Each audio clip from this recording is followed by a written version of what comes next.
बाद में बिजली वाले आते थे छापा मारने के लिए, तो जो गरीब आदमी जो था जिसके घर का तार कटा, उसका तार जुड़ा हुआ था, तो वो बिजली वालों ने उसके ऊपर मुकदमा बना दिया, वो तो चला गया जेल और केजरीवाल जी बन गए मुख्यमंत्री। तो ये तो उल्टा हो गया, क्योंकि तार तो मैं भी जोड़ के चला जाऊंगा किसी का, लेकिन बेचारा फंसेगा तो वो जो मजबूर जिसका घर है वो घर छोड़ के कहाँ भागेगा। इसीलिए यहाँ पे धोखा हुआ शुरू से लेके अभी तक।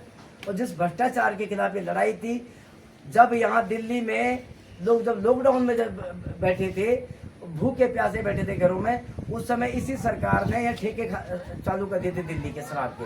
आपने देखा होगा, ये वही शराब का घोटाला है जिसमें अरविंद केजरीवाल जी, सिसोदिया जी और जितने भी इनके मंत्री हैं, जो बड़े बड़े मंत्री जो अभी तक जो जेल में हैं, ये वो घोटाला है शराब का। उस समय इतना बड़ा घोटाला हुआ था दिल्ली में। अभी तो नकली दवाइयों का मामला तो खुला नहीं है।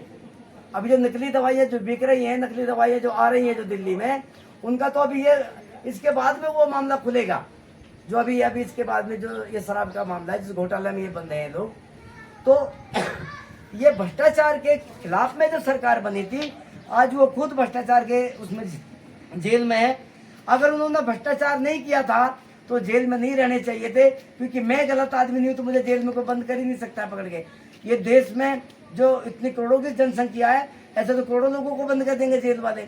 जब गलत करूँगा तो मुझे जेल में डाल देंगे, गलत नहीं किया है तो जेल में नहीं होने चाहिए थे। मनीष सिसोदिया जी कब से, वो क्या नाम है उनका, जैन साहब, सत्येंद्र जैन जी कब से जेल में बंद हैं? उन्होंने घोटाला नहीं किया था तो बाहर क्यों नहीं आए?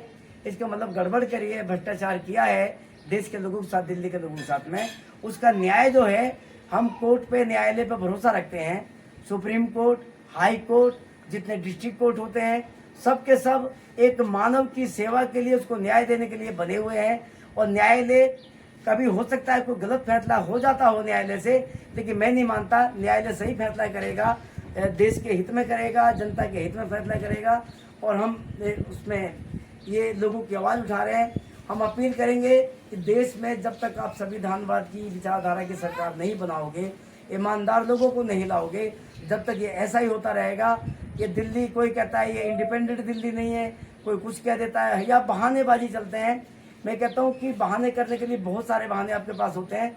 जिस दिन सरकार काम करने पे आ जाए उसको कोई नहीं रोक सकता। अब तो नगर पालिका भी आम आदमी पार्टी के पास है, महापौर। अभी महापौर जी कह रही थी अब की बार पानी नहीं भरेगा सड़कों पे, और एक दिन की पहली बारिश में पानी भर गया सड़कों पे।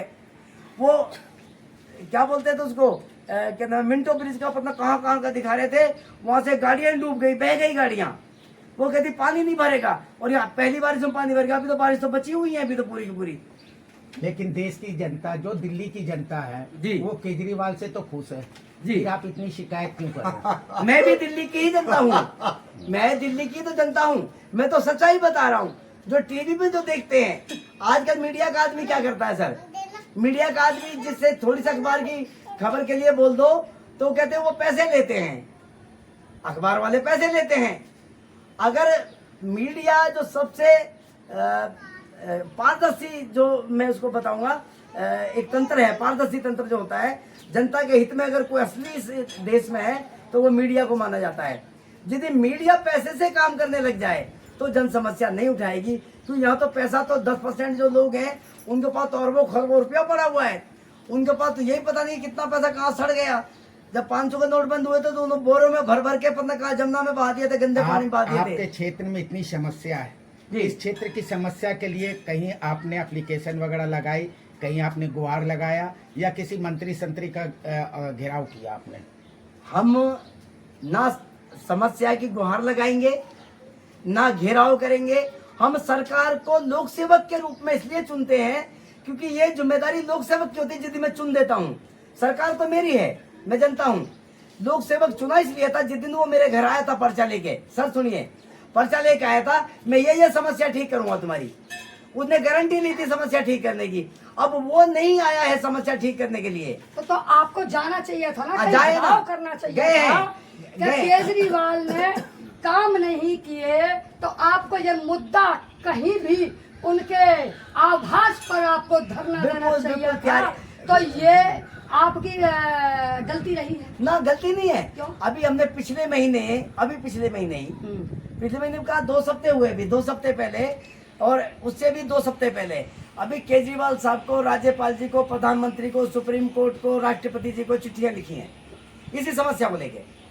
और इससे पहले जब चुनाव नहीं हुआ था लोकसभा का, तब से हम ये समस्या लिखते आ रहे हैं और कई सालों से उठा रहे हैं।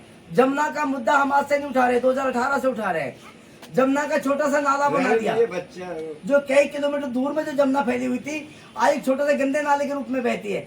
जमुना पे आप खड़े होकर देखिए, इतना गंदा बदबू जमुना के पानी में से। जो जमुना हमारी माँ है, जो उसको इतना बुरा जो सड़ा रखा है। पूरी दिल्ली जो प्यासी आज मर रही है, हम हरियाणा को उल्टा पानी दे देंगे, राजस्थान को पानी दे देंगे। दिल्ली में तो इतना पानी है, अभी पानी का जमुना का पानी बहकर पूरी दिल्ली को डुबो देगा। उस पानी को इकट्ठा करने का प्रोग्राम क्यों नहीं बनाया? अब आप सरकार से क्या कहना चाह रहे हैं? सरकार से कहना चाहते हैं, सिर्फ रिजाइन दे दो, आपको सरकार चलानी नहीं आती। Thank you. सरकार चलानी नहीं आती है, सरकार आप रिजाइन इस्तीफा दीजिए। मानवता ये कहती है सरकार आपको चलानी नहीं आती, आप अनकेपेबल आदमी हैं, आप अकुशल आदमी है, हिंदी भाषा में कुशल व्यक्ति नहीं है। इस देश में कुशल लोगों को सरकार चलाने दीजिए, पढ़े लिखे लोगों को आने दीजिए। पढ़े लोग, अच्छे लोग, पढ़े के नहीं है, लिटरेट, हमें एजुकेट पर्सन चाहिए जो देश के बारे में, समस्या के बारे में जानते हैं। हम कॉलोनी में जिस कॉलोनी की समस्या है, उस कॉलोनी के प्रतिनिधि को चुन के यहाँ पे भेजेंगे ताकि वो वहाँ की आवाज उठाए। हम ऐसा यहाँ पे शासन चाहते हैं, जनता चुने बड़ी आदमी को, ईमानदार को। और जो चुनाव का जो बजट है वो 0 होना चाहिए। सर ऐसा तो नहीं, राष्ट्रवादी जनता पार्टी कभी इलेक्शन में जीत गई और कभी राष्ट्रवादी जनता पार्टी ना काम करे तो जीतने के बाद? हाँ, तो ये सवाल है। राशन वगैरह ये बताइए, राष्ट्रवादी जनता पार्टी भैया। अगर चुनाव कभी जीत गई सुन लिया, तो क्या क्या काम करोगे? एक मिनट सुन लिया आपकी समस्या। राष्ट्रवादी जनता पार्टी बनी जब थी, जब देश में बहुत बुरी महामारी फैल रही थी, जब इमरजेंसी लगाई गई थी, और उस इमरजेंसी को खत्म ही राष्ट्रवादी जनता पार्टी ने करवाया था। जेपी आंदोलन आज देश का बच्चा जानता है। जयप्रकाश लोकनायक जी का